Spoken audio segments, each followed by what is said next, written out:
Sering merasa haus, sering buang air kecil saat malam hari, masa otot tubuh berkurang, lemas, dan luka sulit sembuh. Gejala tersebut jangan sampai Anda sepelekan ya pemirsa. Bisa jadi Anda menderita diabetes mellitus.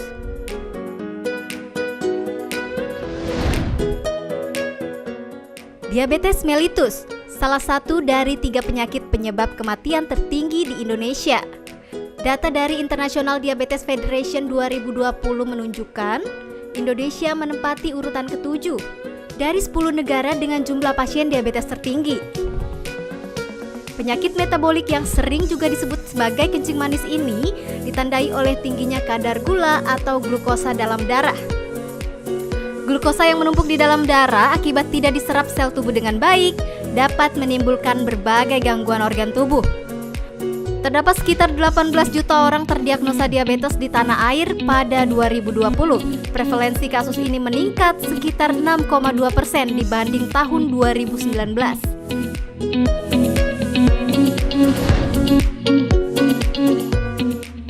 Diabetes bisa menyerang siapa saja, baik pria maupun wanita, baik tua maupun muda. Tak terkecuali artis dunia seperti Tom Hanks, Nick Jonas, Randy Jackson, dan seperti salah satu artis tanah air, Dorce Gamalama. Ia sempat menjalani perawatan intensif karena penyakit diabetes. Nah, jangan sampai diabetes merenggut manisnya kehidupan Anda ya pemirsa. Lalu bagaimana jika kita hidup dengan diabetes? Apa saja perawatan yang harus dilakukan? Simak jawabannya di Hidup Sehat hari ini.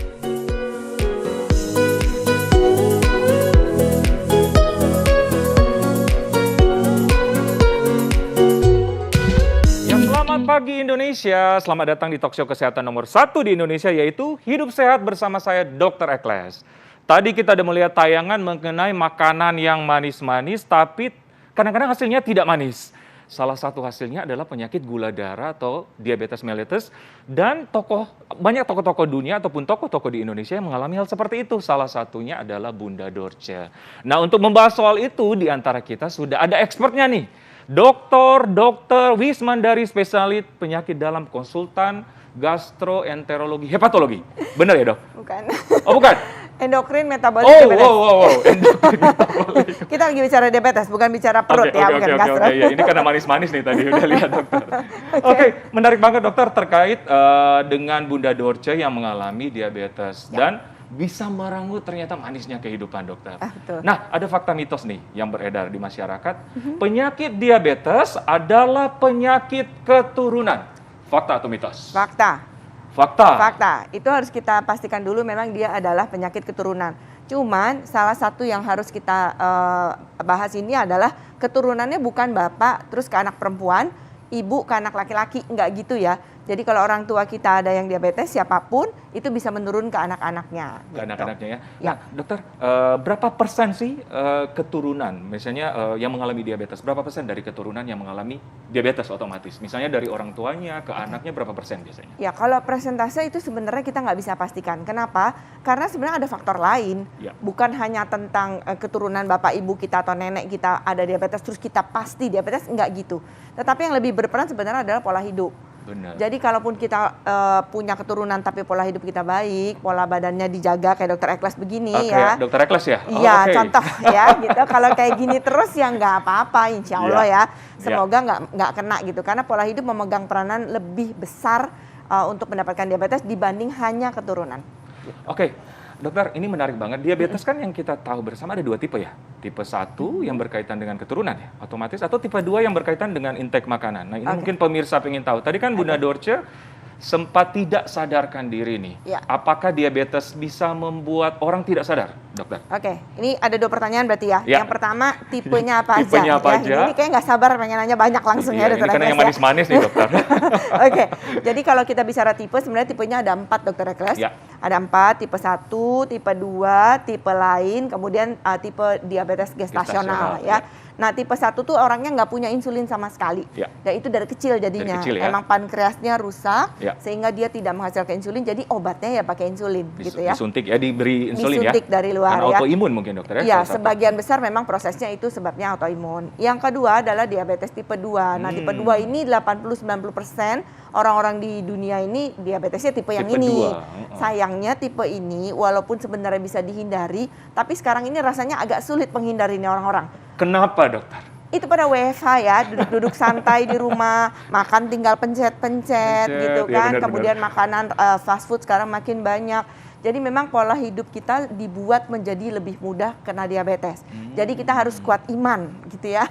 Kalau kita melihat hal-hal yang memang akan mengganggu kesehatan kita, kita jangan sampai ikutan pola itu gitu loh ya. Jadi kita harus tetap pola hidup sehat dan lain-lain sehingga kita bisa tercegah tipe 2. Tipe 2 Kalau ini ya. tipe 1 sekarang nggak bisa dicegah. Kalau tipe 2 sebenarnya bisa, tapi Bisa kok ya? susah mencegahnya ya. Jadi Karena lifestyle tadi dokter lifestyle ya. tadi kita udah ditunjang oleh dari kanan kiri itu Benar, begitu benar. banyak godaan-godaan yang membuat kita hidup tidak sehat gitu ya. Ya. Yang tipe gestasional tadi ya tipe lagi hamil. Kehamilan. Kalau udah hamil selesai dia udah nggak diabetes lagi gitu Ya, ya. karena kehamilan Tapi tadi. ya tapi jangan keburu senang kalau udah sembuh dari diabetesnya pas udah lahir dia masih mungkin terkena diabetes tipe 2 di kemudian hari ya. Oh. Itu agak besar juga persentasenya untuk kena. Jadi harus di kemudian waspada hari. tentunya. Tentu Nah, ya. terkait yang tidak sadar dokter. Ya, nah yang pertanyaan Tapi kedua ya. jangan dijawab Jangan dulu dulu. dokter. Tahan dulu dokter. Pemirsa sesaat lagi tetap di Hidup Sehat. Oke pemirsa masih bersama kami di Hidup Sehat. Masih membahas soal penyakit diabetes yang manis-manis itu. Masih bersama Dokter Wismandari. Dokter, tadi ada yang belum terjawab dan Ya. jangan sampai diabetes itu merenggut manisnya hidup kita. Oke. Setuju dokter ya? Setuju banget. Tadi yang belum terjawab dokter. Apakah diabetes dapat menyebabkan orang sampai tidak sadarkan diri? Ya, jawabannya bisa. Ya, Bisa. jawabannya bisa. Itu justru yang terjadi sama Bu Dorce ya. Dikabarkan saya nggak tahu sih, nggak kenal ya sebenarnya, cuma baca aja. Ya. Katanya sampai nggak sadar. Nah, kalau diabetes bikin nggak sadar tuh ada 2 macam. Oke. Bisa karena gulanya rendah banget, Oke. bisa karena tinggi sekali. Ya, kita nggak tahu pada Bu Dorce yang mana, tetapi kalau misalnya karena tinggi sekali, ya kita bisa tangani sebenarnya. Tapi memang itu bisa keduanya bisa menyebabkan kematian, maaf ya. Jadi bisa nih dalam kondisi berat. Jadi kalau ditanganinya cepet, sebenarnya sih nggak apa-apa Nggak apa-apa gitu ya. ya. Walaupun itu sangat mengancam nyawa ya gitu. Tapi makanya kalau udah nggak sadar, nggak usah dicoba-cobain dijejelin makanan segala macam deh. Udah langsung bawa aja ke rumah sakit. Gitu. Ada yang ditusuk-tusuk jari? Gimana dokter kalau nggak sadar? Mungkin masyarakat pengen tahu kadang-kadang iya. bisa apa ya langsung sadar tuh orangnya. Itu Gimana kayaknya dokter? stroke ya. Kayaknya kalau orang stroke tuh katanya suka ditusuk-tusuk, tapi itu juga ternyata mitos ya. Baik orang stroke itu mitos, apalagi buat saya nggak ada hubungannya. Tusuk Benar. jarum buat ngecek darah Setuju. boleh lah ya. Jadi kalau Setuju. misalnya nggak sadar, cepet ngecek gulanya boleh. Kalau ngecek kan nggak bikin orang tersedak ya. Kalau Benar. makan bikin orang tersedak. Benar. Jadi kalau misalnya nggak sadar, cek cepet-cepet gula darah kalau punya alatnya. Kalau rendah, ya berarti tata laksananya beda. Nyampe di rumah sakit, dok tadi saya cek gulanya 28. Dokternya bisa cepat bertindak. Langsung cepat bertindak. Tapi dok tadi di rumah gulanya 400, nah itu beda lagi. Beda lagi Gitu. kasusnya. Betul, tapi Iya. dua-duanya bisa nggak sadar. Oke, dokter, menarik banget. Ada fakta mitos selanjutnya nih dokter. Jika diabetes diabaikan, dapat alami luka di tubuh yang tidak kunjung sembuh. Fakta atau mitos? Fakta. Ya, Fakta. fakta. Jadi kalau misalnya gulanya nggak terkontrol dengan baik, dia akan mudah menimbulkan luka yang susah sembuh. Sebenarnya lukanya sih bukan karena dia gulanya tinggi terus jadi timbul luka, sebenarnya nggak gitu juga. Cuman misalnya kesandung gitu ya, Ya. kesandung ada luka, nah Ada itu luka. jadi susah sembuh Ya. gitu loh. Kenapa tuh dok? Karena gini, kan komplikasi pada diabetes itu adalah di pembuluh darah. Benar. Nah, kualitas pembuluh darahnya jadi nggak bagus. Sirkulasi berarti ya? Alirannya betul, aliran ke tempat mana-mana nggak bagus. Benar. Kalau lukanya di ujung bawah sana, Apalagi di paling dari ujung ya. jantung ke situ kan jauh banget ya kan, yang ngedarin jantung harusnya ya. Nah, kalau ngedarinnya dari jantung ke situ nggak sampai, ya lukanya nggak sembuh-sembuh. Setuju. Supaya sembuh kan darahnya ke situ harus bagus ya, Dokter Ekles ya. Gitu. Setuju dokter. Oke, ada fakta mitos selanjutnya lagi dokter. Ya. Puasa dapat membantu seseorang atasi gula darah yang meningkat. Fakta atau mitos? Fakta. Tapi tergantung Fakta. puasanya sebenarnya ya. Kalau habis puasa terus buka puasanya agak liar bukanya, ya sama aja bohong gitu ya. Jadi Liar langsung makan malah ya. Iya, langsung wah segala dimakan ya, itu juga gagal berarti Iya. gitu ya. Tapi dengan kita berpuasa secara rutin itu mengontrol nafsu makan kita. Ya. Perut kita jadi terbiasa untuk tidak dijejelin banyak makanan di sepanjang hari. dan itu akan bagus mengontrol kita secara mindset, tetapi juga secara perutnya, dan itu akan lebih bisa mengontrol gula darah dengan baik. Tapi ingat ya, kalau puasa pakai obat diabetes, pakai insulin ataupun obat tablet, itu harus di-adjust dulu, harus disesuaikan obatnya. Kan berarti dia nggak makan dari jam 4 pagi sampai jam 6 sore. Nah, obatnya tuh harus diturunkan dosisnya, seperti itulah ya. Harus disesuaikan. Ya, memang harus dalam keadaan terkontrol. Harus terkontrol, betul. Berkonsultasi dengan tenaga medis, dokter tentunya. Betul. Oke dokter, fakta mitos selanjutnya nih dokter. Selain gangguan fungsi jantung, diabetes dapat mengganggu fungsi seksual seseorang dan gangguan ginjal. Fakta atau mitos? Fakta. Itu sebenarnya fakta. Faktanya ini banget ya, fakta gitu. Jadi memang diabetes itu sebenarnya nggak bikin gejala apa-apa, diabetesnya saja. Tetapi komplikasinya yang bikin gejala, Dok. Komplikasinya ini bisa ke semua organ, kemana aja. Tadi jantung iya, ginjal iya, mata iya, kulit ya, areanya Dr. Ekles nih, kulit itu juga gitu ya. Terus kaki ya, ke saraf itu semua kena. Salah satunya, kalau maaf tadi kita ngomong disfungsi ereksi ya, itu bisa karena gangguan di pembuluh darahnya, alirannya nggak bagus, tetapi juga sarafnya juga terganggu.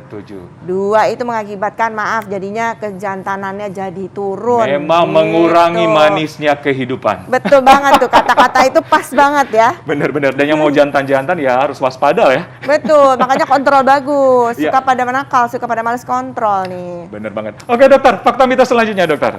Penderita diabetes tipe 2 tidak dianjurkan melakukan olahraga. Itu fakta atau mitos? Itu ngaco banget, itu mitos banget, itu ngaco banget ya.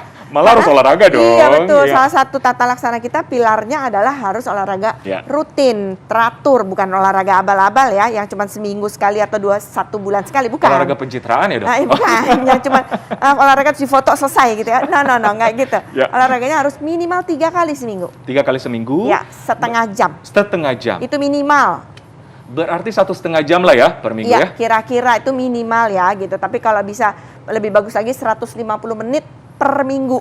Dibagi-bagi deh tuh. Karena olahraga tadi membantu memperlancar sirkulasi tadi dokter ya? Membantu mengontrol kadar gula darah, mengontrol berat badan, mengontrol kadar kolesterolnya, mengontrol hipertensi, itu banyak banget. Wah, banyak banget manfaatnya.